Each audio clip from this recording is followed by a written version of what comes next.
আওয়ামী লীগের দ্রুত বিচার বা দৃশ্যমান একটা অংশের বিচার নিশ্চিত করা, এটা আমাদের ফার্স্ট প্রায়োরিটি। আমরা জুলাই পরবর্তী যেমন একটি বাংলাদেশ চেয়েছিলাম, কাঙ্ক্ষিত সেই বাংলাদেশটা তো আমরা এখনো দেখতে পাচ্ছি না তেমন। যে সিইসি বা অন্যান্য সদস্য যারা নির্বাচন কমিশনে রয়েছে, তাদের নির্বাচন পরিচালনার অভিজ্ঞতা নাই। সিরিয়ায় দেখেছেন বিপ্লব হওয়ার পরপরই যিনি ক্ষমতায় এসেছেন তিনি বলছেন 4 বছর।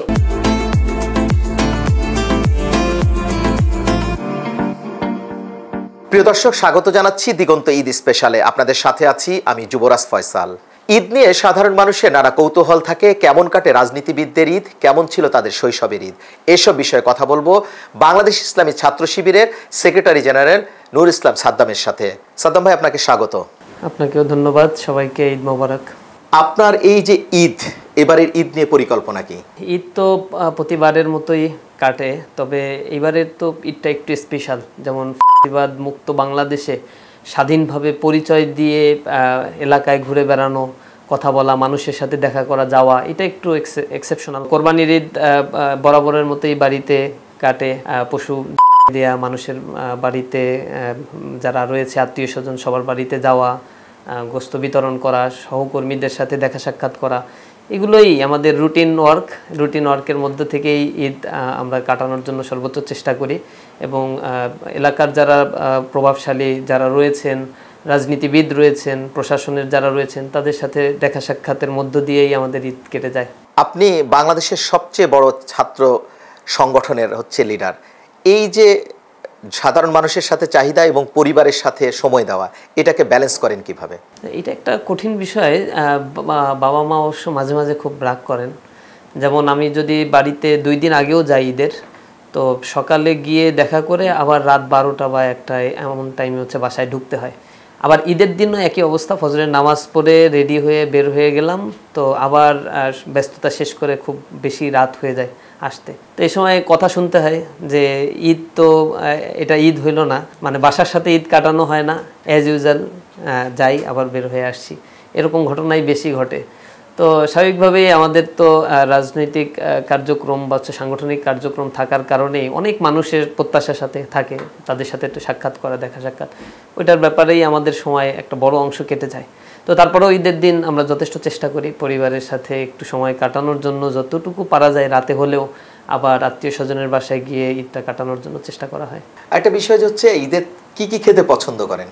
ঈদে তো যা বাসায় রান্না করে পছন্দের সব আইটেমই রান্না করে, বিশেষ করে ঝাল আইটেমটা ভালো, যেমন চটপটি, এটা খুব স্পেশাল, ভালো লাগে।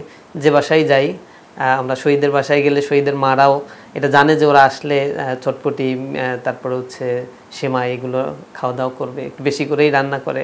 গরুর গোশত রান্না করছে, বিশেষ করে কোরবানির ঈদে এটা একেবারে স্পেশাল আইটেম সবার জন্য থাকে। তো সবগুলোই মোটামুটি আলহামদুলিল্লাহ। শহীদি কাফেলা ইসলামী ছাত্র শিবিরের যে এত বড় দায়িত্ব পালন করেন, এই দায়িত্ব পালনকালে এমন কোনো ঈদ করেছেন যেটা খুব বেশি কষ্ট দেয়, যে এই ঈদটা যদি এমন না যে অন্যরকম হতে পারতো, এমন কোনো ঈদের কথা মনে পড়ে কিনা? ঈদগুলো খুব কষ্ট এরকম ঈদ কাটেনি, তবে এমন হয়েছে মাঝে মাঝে যে ঈদের সময়গুলোতে আমাদের কিছু সহকর্মীরা, দায়িত্বশীল যারা, তারা জেলখানায় আছে, জেলখানায় নামাজ পড়েই জেলখানায় গিয়ে তাদের সাথে দেখা করতে হয়েছে, চোখের পানি ফেলে আত্মীয় স্বজন নিয়ে গিয়েছি, তারা অশ্রু ফেলে আবার বিদায় নিতে হয়েছে। আবার আতঙ্কগ্রস্ত ছিলাম যে এই ঈদ পরবর্তী বা ঈদের দিন রাতে বাসায় থাকলে আবার গ্রেপ্তার হতে হয় কিনা, এরকম জাতীয় আতঙ্কের মধ্যে নিজ বাড়িতে না ঘুমিয়ে অন্য জায়গায় ঘুমাতে যাওয়া বা ফ্রিলি মুভমেন্ট করা, ক্যাম্পাসগুলোতে যাওয়া, সবার সাথে দেখা করা, এগুলো তো কখনোই করতে পারি নাই। এগুলো খুব বেশি কষ্টের ছিল। আর আনন্দের তো অনেক ঈদই আমাদের কাটে। বিশেষ করে একটা ঘটনা বেশ মনে পড়ে আমার, কোরবানির ঈদকে কেন্দ্র করে একবার আমাদের তো বিভিন্ন সুধী শুভাকাঙ্ক্ষীরা বিভিন্ন জায়গা থেকে আমাদের জন্য পশু কোরবানির জন্য টাকা প্রেরণ করে বা তারা পশু আমাদেরকে কিনে দেন। আমরা এটা করে আমাদের যারা কোরবানি করতে পারে না, দরিদ্র ফ্যামিলিগুলোতে আমরা এগুলো দেওয়ার চেষ্টা করি, অথবা নিম্ন মধ্যবিত্ত যারা চাইতে পারে না কিন্তু কোরবানিও করে না, এই পরিবারগুলোতেও আমরা আমাদের কোরবানির অংশ পৌঁছে দেওয়ার জন্য চেষ্টা করি। তো একবার ঘটনা ঘটলো যে আমরা সিদ্ধান্ত নিলাম অনেকগুলো ছাগল আসছে, এটা দিতে হবে। তো আমি তো আসলে এই কাজগুলো কখনো করি নাই, পারি না। তো আমরা সিদ্ধান্ত নিলাম কারা এটা করবে। তো আমাদের মধ্যে থেকে এক থানা সভাপতি, তিনি একবার হাত উঠালেন, বললেন ভাই এগুলো কোনো ব্যাপার না, ছাগল নিজেই সব কোরবানি দিয়ে ফেলতে পারবো, 4-5টা, এগুলো কোনো ব্যাপার না। তো তো আমি খুব আস্থা রেখে তার কাছে এরকম 3-4টা ছাগলের বন্দোবস্ত করে দিলাম যে তুমি 10টার মধ্যে এগুলো সব কেটে কুটে সব রেডি করে ফেলবা।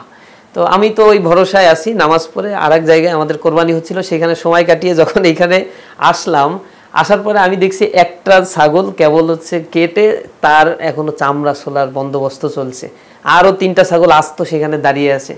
আমি বললাম যে কি ঘটনা? তখন সে বললো যে ভাই এটা যে এত কষ্ট আগে বুঝি নাই।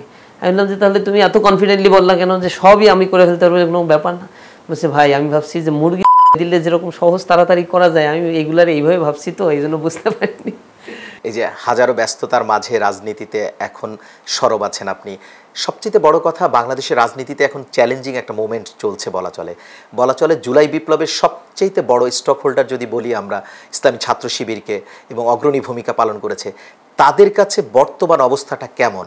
আমরা জুলাই পরবর্তী যেমন একটি বাংলাদেশ চেয়েছিলাম, কাঙ্ক্ষিত সেই বাংলাদেশটা তো আমরা গড়তে পারি, এখনো দেখতে পাচ্ছি না তেমন। আমাদের প্রত্যাশার জায়গা অনেক বেশি, হয়তো প্রাপ্তির খাতাটা একেবারে শূন্য না হলেও খুব বেশি ইন্ডিচ হয়েছে এরকম না।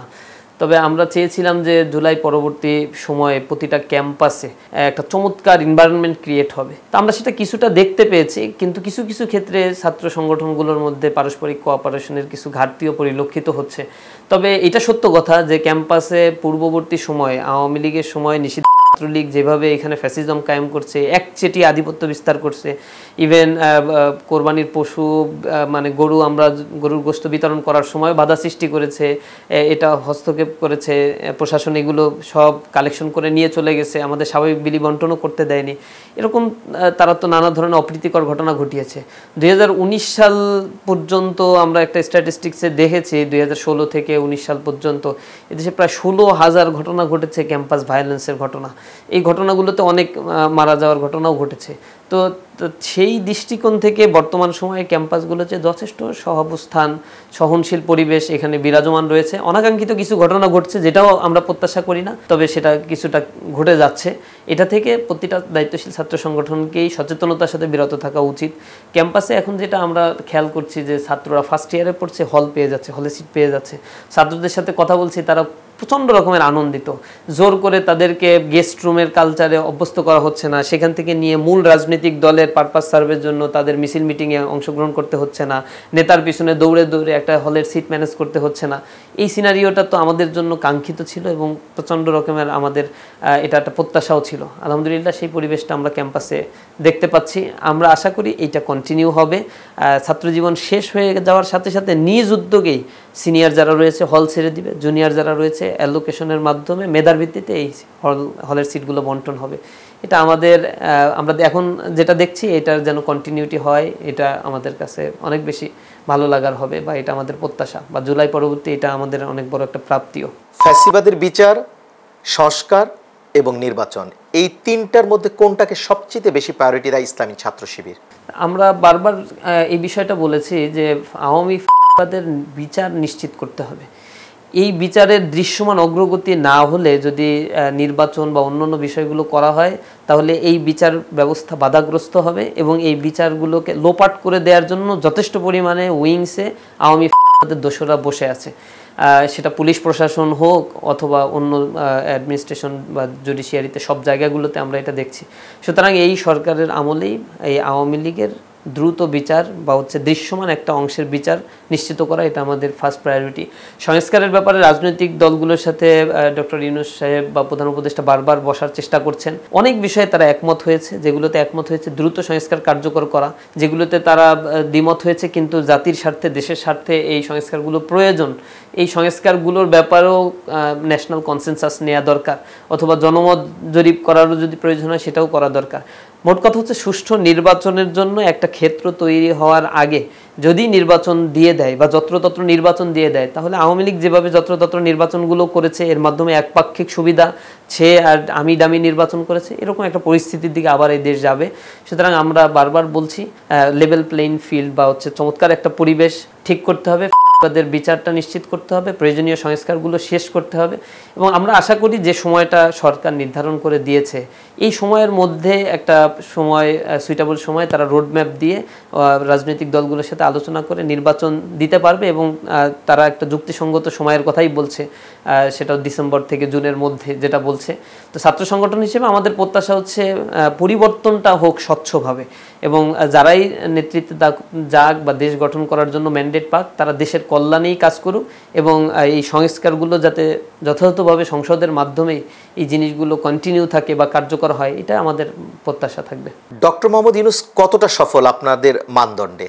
সফল এবং ব্যর্থতার মনে হয় না এখনো মেজারমেন্ট করার সময়টা আসছে। তিনি যে সময় আসছেন একটা ভঙ্গুর অর্থনৈতিক ব্যবস্থা ছিল, আমার রিজার্ভের পরিমাণ একেবারেই কমে তলানিতে চলে গিয়েছিল। সেখানে অর্থনৈতিক রাজনৈতিক অবস্থানগুলো বা সামাজিক অবস্থান সামগ্রিক একটা বিপর্যয়ের মধ্য দিয়েই তিনি ক্ষমতা এসেছেন। এ আসার পরেই আমরা দেখেছি এত বেশি দাবি দাবা মানুষের পক্ষ থেকে তোলা হয়েছে এবং সেগুলো হয়তো কিছু ক্ষেত্রে যৌক্তিক, কিছু ক্ষেত্রে মব ক্রিয়েট করা হয়েছে। এগুলো সংশোধন করা এবং দেশে একটা আইন শৃঙ্খলা পরিস্থিতি ফিরিয়ে আনা একটা বিপ্লব পরবর্তী সরকারের জন্য এটা একটা বড় চ্যালেঞ্জ হয়ে দাঁড়ায়। সিরিয়ায় দেখেছেন বিপ্লব হওয়ার পরপরই যিনি ক্ষমতায় এসেছেন তিনি বলছেন 4 বছরের জন্য তিনি ক্ষমতায় একটা ডিক্লেয়ার দিয়েছেন এবং 4 বছরের মধ্যেই সংস্কারগুলো বা প্রয়োজনীয় সকল রদবদলগুলো করে তারপরে তিনি পরবর্তী ফাংশনের দিকে যাবেন।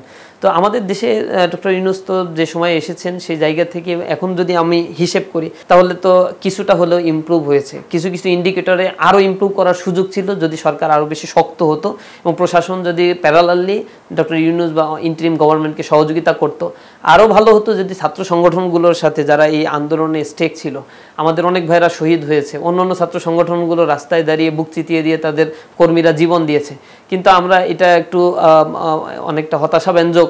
অন্যান্য ছাত্র সংগঠনরাও এই ব্যাপারে আক্ষেপ প্রকাশ করে যে ডক্টর ইউনূস সাহেব আসার পরে ছাত্র সংগঠনগুলোর সাথে যেভাবে বসে কথা শোনা উচিত ছিল, রাজনৈতিক দলকে তিনি প্রায়োরিটি দিয়েছেন কিন্তু কার্যত রাস্তায় আন্দোলন যারা করেছে এই সংগঠনগুলোকে প্রায়োরিটি দিয়ে তরুণদের কথাগুলো যদি তিনি শুনতেন এবং একেবারে তরুণদের মধ্যে একটা ঐক্য যদি প্রতিষ্ঠা করা যেত, একটা সুসংহত ঐক্য যদি ধরে রাখা সম্ভব হতো, তাহলে ইউনূস সাহেবের পক্ষে বা ডক্টর ইউনূসের পক্ষে এটা রাষ্ট্র কাঠামোটা আরও বেশি সামনের দিকে এগিয়ে নিয়ে যাওয়া সম্ভব হতো। তবে আমরা মনে করছি তিনি যতটুকু আগাচ্ছেন কিছু ক্ষেত্রে দুর্বলতা পরিলক্ষিত হচ্ছে। আইন শৃঙ্খলা বাহিনী এখনও কাঠামোগত সংস্কারগুলো বা তাদেরকে ফুল ফাংশনাল করতে পারছেন না।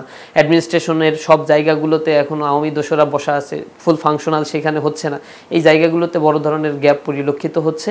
সেই জায়গা তিনি অতি দ্রুত রিকভারি করবেন। এই জায়গায় গ্যাপ হলে নির্বাচন দিয়েও কোনো লাভ নাই। একই অবস্থা আমরা মাঠে ময়দানের রাজনীতি মানে অথবা মারামারির এই জিনিসগুলো আবার পুনরাবৃত্তি আমরা দেখতে পাবো। তো আমরা এখন বলতে চাই না বা বলতে পারার মতো এখন সময়ও আসেনি হয়তো ইউনূস সাহেবের সফলতা বা ব্যর্থতার কোন অবস্থানে তিনি আছেন। হয়তো তিনি যাওয়ার পরে বা তার কর্মকাণ্ডগুলো তিনি এখান থেকে লিভ নেওয়ার পরে সেই জিনিসগুলো যাচাই বাছাই করে জনগণই বলতে পারবে যে তিনি কতটা সফল ছিলেন। জাতীয় নির্বাচন আর স্থানীয় সরকার নির্বাচন কোনটাকে প্রথমে দেখতে চান? কোন নির্বাচনটা প্রথমে হলে জনগণের একটা স্বতঃস্ফূর্ত অংশগ্রহণের জায়গাটা নিশ্চিত হবে, ভোটার অধিকার প্রয়োগ করার জায়গাটা একেবারে স্বপ্নের মতো পূরণ হবে? আমরা শুরু থেকে একটা বিষয়ে সরকারকে বলার চেষ্টা করেছি গণমাধ্যমের মাধ্যমে বা আমাদের নোটিশগুলোর মাধ্যমে, প্রেস রিলিজের মাধ্যমে, যে এই সরকার যারা এখন বর্তমান পরিচালনা করছে, সিইসি বা অন্য সদস্য যারা নির্বাচন কমিশনে রয়েছে, তাদের নির্বাচন পরিচালনার অভিজ্ঞতা নাই। পূর্বের কোনো অভিজ্ঞতা না থাকার কারণে এই নির্বাচনটা স্বচ্ছ করার খাতিরে একটা টেস্ট কেস হওয়া দরকার। পুলিশ তো একেবারেই সেটেলমেন্ট ছিল এখানে আওয়ামী লীগের।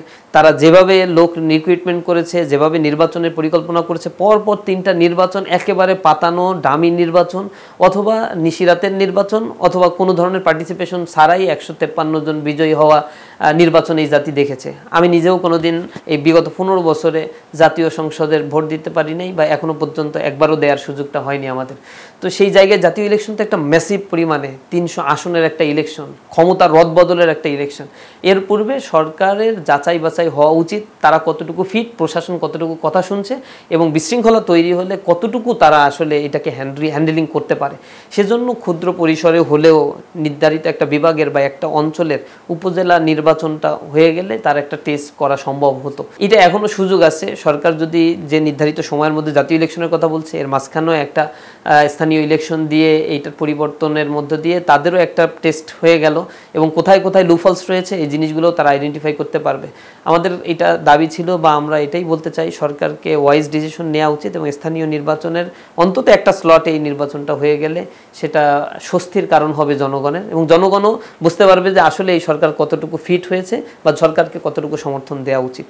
জুলাই সনদ এইটা নিয়ে ছাত্র শিবিরের পক্ষ থেকে আপনাদের বার্তাটা কি? জুলাই সনদের ব্যাপারে তো এটা আরও আগে হওয়া উচিত ছিল, কিন্তু আমরা দেখেছি যে এটা নিয়ে এখনো পর্যন্ত গড়িমসি করা হচ্ছে। নির্ধারিত একটা সময় তারা দিয়েছে, সব রাজনৈতিক দলের সাথে আলোচনা করে জুলাই সনদ তারা ঘোষণা করবে। তবে আমরা আশা করি ছাত্র সংগঠনগুলোর সাথে এই ব্যাপারগুলোতে যদি একটু আলোচনা করে, অথবা আমাদের প্রত্যাশা কি, আমরা কি চাই, আমরা যে এই আন্দোলনে যারা এখানে সামনে ছিল সেটা সব ছাত্র সংগঠন, ইসলামী ছাত্র শিবির, ছাত্র দল বা হচ্ছে খেলাফত ছাত্র আন্দোলন বা শাসনতন্ত্র ছাত্র আন্দোলন, অথবা আরও যারা ক্ষুদ্র ক্ষুদ্র বা ছোট বড় যত ছাত্র সংগঠনগুলো রয়েছে, অথবা বিভিন্ন প্ল্যাটফর্ম বৈষম্য বিরোধীতে যারা সামনে কাতারে থেকে আন্দোলন করেছে, এই মানুষগুলো এই ছাত্র সংগঠনের নেতাকর্মীদের কথাগুলো আসলে শোনা উচিত এবং তাদের প্রত্যাশা পূরণ হয়েছে কিনা বা তারা আসলে কেমন জুলাই চার্টারটা দেখতে চায় এই বিষয়ে পরামর্শ সরকারের করা উচিত বলে আমরা মনে করি এবং আমরা আশা করি সরকার সেটা করবে জুলাই ঘোষণাপত্র দেওয়ার আগে, যেহেতু এটা সরকারি দায়িত্ব নিয়েছে এবং এটা একটা বিপ্লব পরবর্তী এই বিপ্লবের একটা বৈধতা। এই ঘোষণাপত্র না দেওয়া হলে পরবর্তী যে কোনো সরকার এসে এখানে যারা বিপ্লবে অংশগ্রহণ করেছে তাদের তো আসলে আর কোনো ওয়ে থাকলো না। এটার যদি রাষ্ট্রীয় বৈধতা না থাকে তাহলে এটা একটা অ্যাক্টিভিজম হিসেবে আইডেন্টিফাই করে অনেক ধরনের নেগেটিভ বিষয় এখানে ঘটতে পারে। সুতরাং আমরা আশা করি খুব দ্রুতই জুলাই চার্টার এটা অংশীজনদের সাথে আলোচনা করে এটা ঘোষণা দিতে পারলেই সবচেয়ে বেশি কল্যাণ হবে। শেষ প্রশ্ন হচ্ছে, বামদের মোড়কে ইসলামী ছাত্র শিবিরের প্রতি আক্রমণ হচ্ছে, বিভিন্ন জায়গায় আন্দোলন হচ্ছে, মোড়কে কি আবার ছাত্রলীগ সেখানে তাদের সাথে সখ্যতা তৈরি করে এটা করছে, এরকম কিছু মনে করেন কিনা আপনি? বামদের মধ্যে একটা বড় অংশ তো ছাত্রলীগের এলাই ছিল বা 14 দলের মধ্যে তারা ছিল।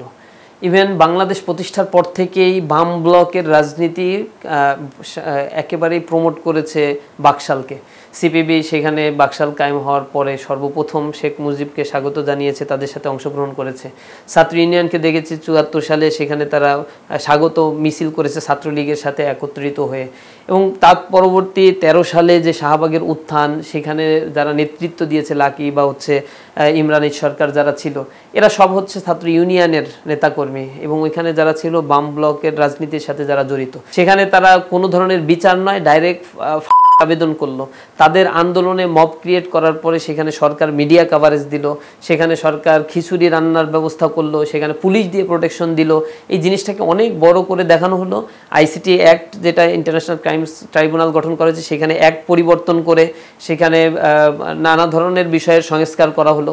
এরপরে একজন মানুষকে যাবজ্জীবন কারাদণ্ড থেকে সেইখান থেকে তার সাজা বাড়িয়ে দেওয়া হলো এবং ধারাবাহিকভাবে ইসলামী ছাত্র শিবিরের প্রথম কেন্দ্রীয় সভাপতি মীর কাসিম আলী মিন্টু, কামারুজ্জামান ভাই, এরপরে জামাত ইসলামের নেতৃবৃন্দ বিশেষ করে আমিরে জামাত আমির মাওলানা মতিউর রহমান নিজামী, আব্দুল কাদের মোল্লা সহ আরও বড় বড় নেতা কর্মী যারা ছিল, জামাতের সেক্রেটারি আলী হাসান, মোহাম্মদ মুজাহিদ, তাদেরকে দেওয়া হলো।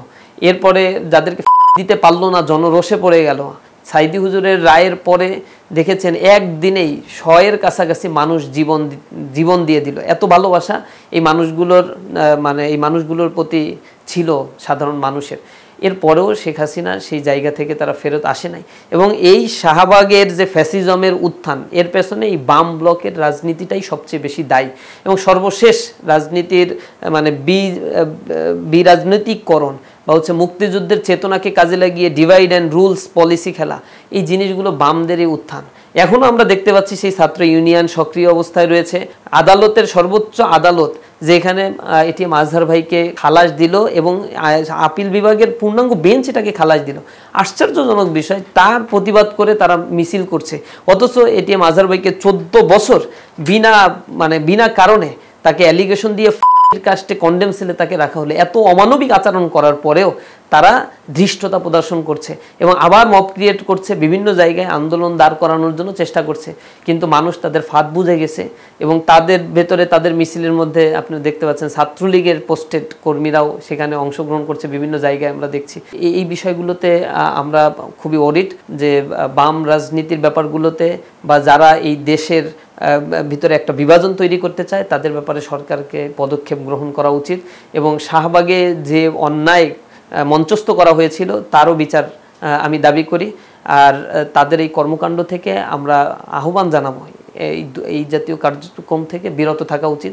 যদি তারা বিরত না থাকে তাহলে নিষিদ্ধ আওয়ামী লীগের যে পরিণতি হয়েছে, রিউমার ছড়ানো, বিভাজনের রাজনীতি করা, সন্ত্রাসী স্লোগানগুলো দিয়ে মব সৃষ্টি করা, এই কার্যক্রমগুলো ছাত্ররা নিচ্ছে না। দেখছেন ঢাকা বিশ্ববিদ্যালয়ে তারা এই মব ক্রিয়েট করেছে, হলপাড়া থেকে যখন তারা মিছিল নিয়ে গিয়েছে, হল থেকে ভুয়া ভুয়া স্লোগানে তুলোধনী করা হয়েছে তাদেরকে।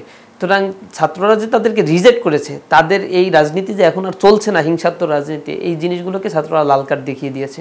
এ থেকে তাদেরকে বিরত থাকা উচিত সময় থাকতেই। এটা আমাদের তাদের প্রতি অনুরোধ। তারা সহিংস রাজনীতির পথ পরিহার করে, লাল সন্ত্রাসের রাজনীতি পরিহার করে তারা ভালো রাস্তায় চলে আসুক এবং সহাবস্থানের রাজনীতি করুক, ক্যাম্পাসে তাদের আদর্শ নিয়ে রাজনীতি করুক। ছাত্ররাই সিদ্ধান্ত নেবে কোন আদর্শ তারা গ্রহণ করবে এবং কোনটা তারা রিজেক্ট করবে। সর্বশেষ প্রশ্ন হচ্ছে, আগামী সংসদ ইলেকশনে নির্বাচন করার পরিকল্পনা আছে কিনা? দেখেন, আমাদের তো ইসলামী ছাত্র শিবিরের যারা দায়িত্বশীল থাকে তাদের কেউই কোনো স্তরে নির্বাচন করতে পারে না, বা আমাদের স্বাভাবিক একটা ডিসিশন বা সিদ্ধান্তই হচ্ছে ছাত্র থাকাকালীন সময় রাজনীতিতে অংশগ্রহণ করলে একাডেমিক জায়গাগুলোতে অনেক গ্যাপ হওয়ার সম্ভাবনা থাকে।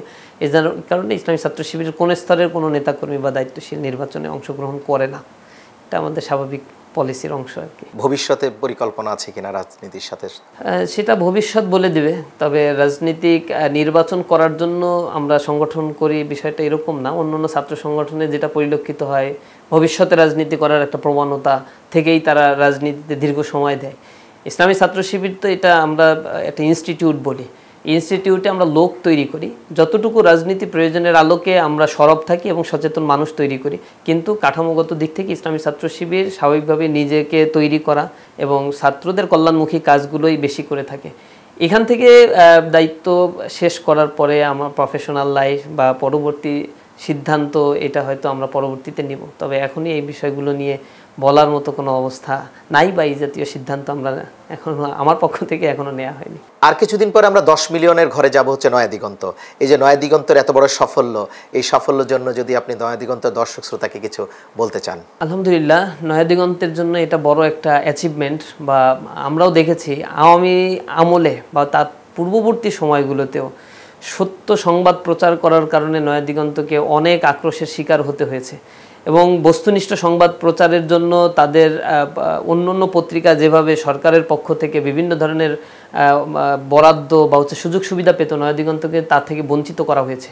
তারপরেও নয়া দিগন্তের একটা ইথিক্সের জায়গা ছিল, সে সত্য প্রচারের ক্ষেত্রে অনমনীয় প্রদর্শনতা করেছে। এক্ষেত্রে সাংবাদিকদের উপরে অনেক আক্রমণও করা হয়েছে, বিভিন্ন সময় আমরা দেখেছি নয়া দিগন্তের।